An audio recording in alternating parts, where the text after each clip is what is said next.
ಎಲ್ಲಿ ಬೇಕಾದರೂ ಆಸ್ತಿಯನ್ನ ನೋಂದಾಯಿಸಿ, ಸಾರ್ವಜನಿಕರು ಬಯಸಿದ ಕೇಂದ್ರದಲ್ಲಿ ನೋಂದಣಿಗೆ ಅವಕಾಶ.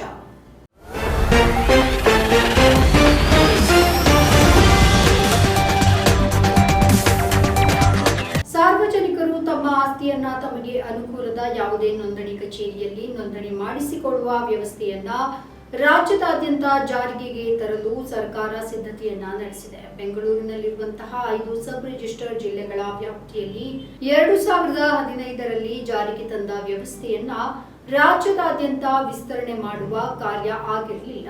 ಇದೀಗ ಸರ್ಕಾರ ಅತಿ ಶೀಘ್ರದಲ್ಲಿ ಈ ವ್ಯವಸ್ಥೆಯನ್ನ ಜಾರಿಗೆ ತರಲಿದೆ. ಇದರಿಂದ ಆಸ್ತಿಗಳ ನೋಂದಣಿ ಕಾರ್ಯ ಸರಳವಾಗಲಿದೆ ಅಂತ ಸರ್ಕಾರ ವಿಶ್ವಾಸವನ್ನ ಹೊಂದಿದೆ.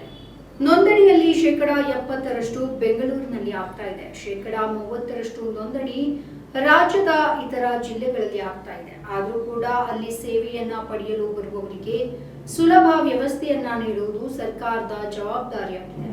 ರಾಜ್ಯದಲ್ಲಿ ವರ್ಷಕ್ಕೆ ಅಂದಾಜು 25 ಲಕ್ಷ ನೋಂದಣಿ ಆಗ್ತಾ ಇದೆ. ಸರ್ಕಾರ ಈ ವರ್ಷ 25,000 ಕೋಟಿಗಳ ತೆರಿಗೆ ಸಂಗ್ರಹಣೆ ಗುರಿಯನ್ನ ನಿಗದಿ ಮಾಡಿದ್ದು, ಸಾಧನೆಯಾಗುವ ನಿಟ್ಟಿನಲ್ಲಿ ವ್ಯವಸ್ಥೆ ಇದೆ.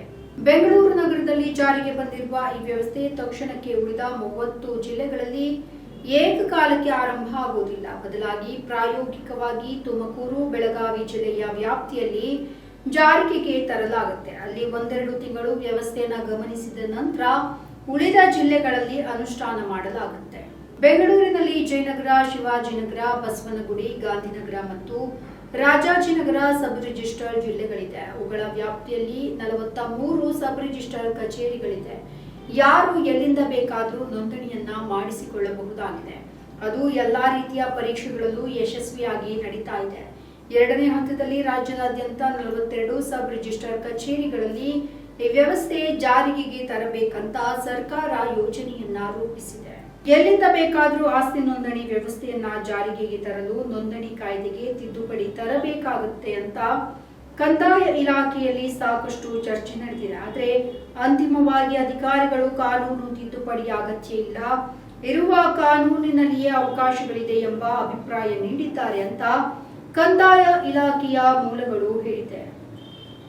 ನಮ್ಮ ಈ ವಿಡಿಯೋ ನಿಮಗೆ ಇಷ್ಟ ಆದಲ್ಲಿ ಲೈಕ್ ಮಾಡಿ, ಶೇರ್ ಮಾಡಿ, ಕಮೆಂಟ್ ಮಾಡಿ ಮತ್ತೆ ಸಬ್ಸ್ಕ್ರೈಬ್ ಮಾಡಿ.